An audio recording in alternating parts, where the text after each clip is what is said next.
बिस्मिल्लाहिर्रहमानिर्रहीम। सोच with RKS के साथ आपसे मुखातब हैं। उम्मीद है आप सब खरीद से होंगे। मेरी तरफ से आप सबको अस्सलाम वालेकुम। नाज़रीन, आज हम जिस टॉपिक पे आपके साथ गुफ्तगू के लिए हाजिर हैं वो आज का एक बहुत इम्पोर्टेंट टॉपिक है। वो टॉपिक जो आज के हर नौजवान के लिए बहुत ज़्यादा इम्पोर्टेंट है, क्योंकि हर नौजवान बाहर जाने की ख्वाहिश रखता है स्टडी वीज़ा पे और उसके अलावा रेजिडेंशियल वीज़ा पे, और उसके लिए उसको एक इंग्लिश टेस्ट पास करना ज़रूरी है। वो टेस्ट है आइट्स। उस टेस्ट के हवाले से हमने इब्तदाई एक वीडियो की थी रिकॉर्ड, और उसका लिंक इसकी डिस्क्रिप्शन में मौजूद है। आज हमारे साथ अगेन आइट्स स्पेशलिस्ट हमारे डॉक्टर फवाद साहब हैं। अस्सलाम वालेकुम। क्या हाल है सर? खैरियत है? Very fine, thank you very much. अच्छा सर, आइट्स के हवाले से जो है वो आज हमारा जो टॉपिक, जिस टॉपिक पे हम बात करेंगे वो है कि आइट्स की स्टडी का प्लान क्या है और कौन कौन से क्रेडिबल सोर्सेज हैं जिनके ज़रिए हम अपनी आइट्स की स्टडी को कंटिन्यू कर सकते हैं। तो उस सिलसिले में सबसे पहले आप हमें ये बताएं कि बुनियादी तौर पे आपको आइट्स की प्रिपरेशन के लिए कितने वीक्स चाहिए होंगे कि आप आइट्स को कंप्लीटली तैयार करके 7-8 बैंड्स तक जा सकें? Sir thank you very much, आपने इनवाइट किया मुझे अपने प्रोग्राम में। लास्ट टाइम हमने क्योंकि ये सीरीज स्टार्ट की है तो इसका सबसे पहला हमारा ये वेरी मच इंपॉर्टेंट क्वेश्चन है कि स्टूडेंट को कैसे प्लान करना होता है अपने आइल्स की प्रिपरेशन के हवाले से। तो नॉर्मली जो टाइम होता है वो होता है 6 वीक्स। 6 वीक्स में स्टूडेंट जो है वो अपने आप को रेडी कर लेता है, लेकिन ये डिपेंड करता है स्टूडेंट की कैपेबिलिटी पे, उसको कितना ग्रैस्प कर सकता है नॉलेज को। तो उसमें मैक्सिमम भी लगाएं तो 3 महीने में एक स्टूडेंट को नॉर्मली तैयारी कर लेनी चाहिए। 3 महीने में मैक्सिमम तैयारी कर लेनी चाहिए। तो उसमें जो है वो बुनियादी तौर पे इस 3 महीने की जो तैयारी है, इसमें आप जो इसके डिफरेंट मॉड्यूल्स हैं उन मॉड्यूल्स में कैसे आप इनकी सेगमेंटेशन करेंगे कि कौन कौन से मॉड्यूल के लिए आपको कितने कितने वीक्स चाहिए? Again it's a very much important question कि इसमें कैसे सेगमेंटेशन होनी चाहिए, क्योंकि स्टूडेंट्स वेल प्लान नहीं होते, उनको ये नहीं आइडिया होता कि एक दिन में उन्होंने, सम स्टूडेंट्स क्या करते हैं चारों के चारों मॉड्यूल्स को एक ही दिन में प्रिपेयर करने की कोशिश करते हैं, लेकिन ये स्ट्रैटेजी बिल्कुल रॉन्ग है। हम यूजुअली ये होता है कि फॉर एग्जांपल हम एक वीक में इसको डिवाइड करें तो 6 days a week for the preparation of files is more than enough. For example अगर हम मंडे की बात करें तो मंडे वाले दिन लिसनिंग प्लस स्पीकिंग ये प्रैक्टिस होनी चाहिए, 2 मॉड्यूल्स की। और अगर ट्यूसडे की बात की जाए तो then reading plus writing. Okay, and then maximum 2 modules हम एक दिन में करेंगे। और तीसरे दिन ऑटोमेटिकली हम लोग रेडी हो जाएंगे एक मॉक टेस्ट के लिए।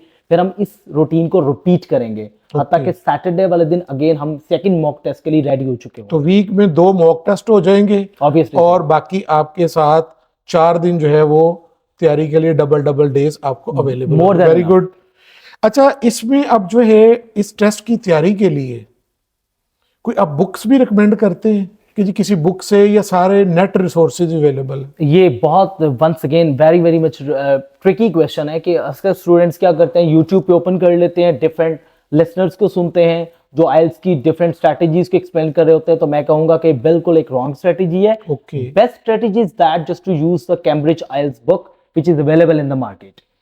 ओके, तो इसमें जो बुक्स अवेलेबल है मार्केट में उनके कितने एडिशंस, कौन सा एडिशन लेना चाहिए? मुख्तलिफ एडिशंस भी होंगे। बिल्कुल सर। तो कौन सा एडिशन हमें जो है ना वो लेना चाहिए कि हमारी तैयारी बेहतरीन हो जाए? Thank you sir. बेसिकली जो मॉड्यूल्स हैं वो 1 से लेके अब जो मार्केट में जो बुक अवेलेबल है वो बुक नंबर 19 तक अवेलेबल है मॉड्यूल्स की। और स्टूडेंट्स को किस तरह तैयारी करनी चाहिए, फॉर एग्जांपल उसको वो पहले 19 वाले मॉड्यूल को डिस्कस करे, फिर हत्ता कि वो 11 कम से कम 19 से रिवर्स अगर आप चलेंगे तो 11th आइल्स की, कैम्ब्रिज आइल्स की बुक्स तक बच्चे को, स्टूडेंट को तैयार करना चाहिए। गुड। तो ये टोटल जो है ना वो इस से अच्छी तैयारी आपकी बहुत अच्छी हो सकती है। अच्छा, ये बताएं कि कैम्ब्रिज आइल्स में लिसनिंग के लिए भी कोई अवेलेबिलिटी है मॉड्यूल्स की? Yes, this is again a good question sir. Listening की हर बुक के अंदर लिसनिंग का एक मॉड्यूल होता है, कैम्ब्रिज आइल्स के अंदर एक सेगमेंट दिया होता है। लेकिन इसके अलावा एक इंडियन ऑथर है, मैं डेफिनेटली उसको रेकमेंड करूंगा, क्योंकि अब यूजुअली जो आइल्स का जो एग्जाम होता है एशियन कंट्रीज में, उसमें जो एक इंडियन ऑथर है उसका नाम है किरण कौर मकर परीत। उसका एक लिसनिंग का मॉड्यूल है, उसकी पूरी बुक है, वो हर 3 to 4 मंथ्स के बाद वो बुक चेंज होती है। तो हम 1 साल के अंदर कम से कम उसकी 2 और 3 बुक्स अवेलेबल होती हैं। ओके, ठीक हो गया। अच्छा सर, उसके अलावा जो है वो टेस्ट जो है वो कैम्ब्रिज आइल्स बुक में कितने टेस्ट आपको अवेलेबल हैं? यस सर, एक कैम्ब्रिज आइल्स की बुक के अंदर हमारे पास 4 टेस्ट अवेलेबल हैं, जिसमें चारों के चारों मॉड्यूल्स दिए होते हैं, like reading, writing, listening, speaking, सारे मॉड्यूल्स होते हैं उसमें। लेकिन हम ज्यादातर जो फोकस रखते हैं वो इसको रीडिंग और राइटिंग के लिए फोकस रखते हैं। तो बेस्ट हमारे पास अगर एक जो बुक हमारे आपने की जिसमें चारों मॉड्यूल्स होते हैं, इन चारों मॉड्यूल्स को या एक बुक को कंप्लीट करने के लिए हम कितना का टाइम स्पैन अपना रखें कि हमारी तैयारी भी अच्छी हो जाए और हम अपने टाइम स्पैन को भी मेंटेन करें? Yes, 2 weeks are more than enough just to एक प्रिपेयर book वन बुक के लिए। Okay. तो एक स्टूडेंट को इतना कैपेबल होना चाहिए कि वो 2 वीक्स के अंदर एक बुक को फिनिश अप करे। तो इन बुक्स के अलावा भी कोई क्रेडिबल रिसोर्सेज आपके पास अवेलेबल हैं कि जो इन मॉड्यूल्स को इम्प्रूव करने के लिए आप कर सकते हैं, लिसनिंग को इम्प्रूव करने के लिए? Yes, listening improve करने के लिए different, you can just listen different podcast and TED talks हैं। तो एक तो डेफिनेटली मैं रेकमेंड करूंगा, एक ल्यूक का एक चैनल है, ल्यूक पॉडकास्ट के नाम से। उसमें आप उसको वो 1 hour 2 hours की स्टोरीज एक्सप्लेन करता है। तो whenever you are very close to sleep, just at least you have to listen half an hour उसकी प्रैक्टिस करेंगे तो you are feeling yourself very much capable enough. Okay. और reading के लिए जो है वो क्या इसी तरह अवेलेबिलिटी है? जी, रीडिंग में मैं ये रिकमेंड करूंगा कि आप डिफरेंट न्यूज़पेपर्स पढ़ें, अपनी डेली रूटीन बनाएं। द डॉन है, द न्यूज़ है। इसके अलावा आप उन टेस्ट को जरूर फोकस करें जो कैम्ब्रिज आइल्स की बुक के अंदर अवेलेबल होता है। तो टोटल आप ये समझते हैं कि जो आपने ये डेज बनाए, अब डेज आपने बताया कि जी 2 दिन आपने रीड, एक 2 मॉड्यूल्स जी, को एक 2 दिन, मॉड्यूल्स। 2 मॉड्यूल्स दूसरे दिन, तीसरे जी, दिन मॉक टेस्ट हो गए। अब उन मॉड्यूल्स को टोटल हमारे पास 24 आवर्स है, तो एक दिन में हमें कितना टाइम स्पैन, एक दिन के अंदर कितना टाइम स्पैन एक मॉड्यूल का हमें देना ये बहुत चाहिए? अच्छा एक क्वेश्चन है, क्योंकि we are very much busy in our life. So at least because some of people, we are some jobians और some there are Of students, course. तो हमें काफी इसमें टेक्निकल थोड़ा सा होना पड़ता है। तो एटलीस्ट आपको 3 आवर्स चाहिए। अगर आपने टेस्ट को असाइन किया है, अगर आपने 1-2 महीने के बाद आपका टेस्ट एग्जाम है, तो कम से कम आपको 3 से 4 घंटे डेली बेसिस पे देना पड़ेंगे।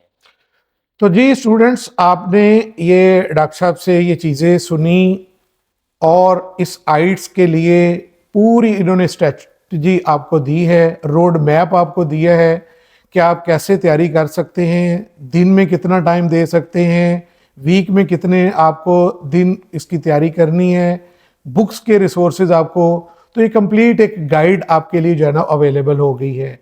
इंशाल्लाह जल्द इसकी फर्दर हम मॉड्यूल्स के हवाले से फर्दर इसकी जो वीडियो है उसके लिए आपके साथ हाजिर होंगे। इस चैनल को लाइक और सब्सक्राइब करें और ऐसी वीडियोस को देखने के लिए आपके साथ आएंगे। अस्सलाम वालेकुम। Thank you.